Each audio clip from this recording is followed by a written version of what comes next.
Madam, আমি যেতে না যেতেই বস আর বসের পিএস মালিহা ম্যাডাম আমাকে চিনে ফেলেছে। আমার দিকে তাকিয়ে বলে, কি ব্যাপার, এখানে কি ইনকোয়ারি করতে এসেছো?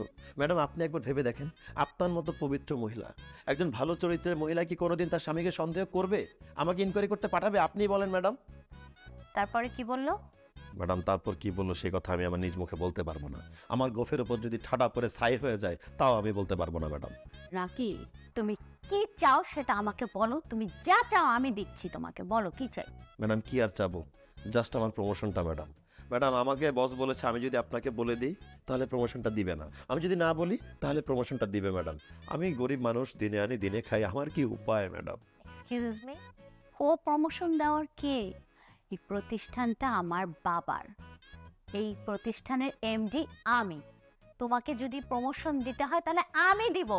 তোমাকে আমি ডাবল প্রমোশন দেব। এখন বলো আমার লক্ষ্মী ভাই, কি হয়েছে বলো। ম্যাডাম, আমি কথা বলার সময় তো কাছে চলে যাই, আমি গিয়ে খুব খেয়াল করে দেখি কি বসের পিএস মালিহা ম্যাডামের ঠোঁটের যে কালার আর বসের ঠোঁটের কালার একই ম্যাডাম।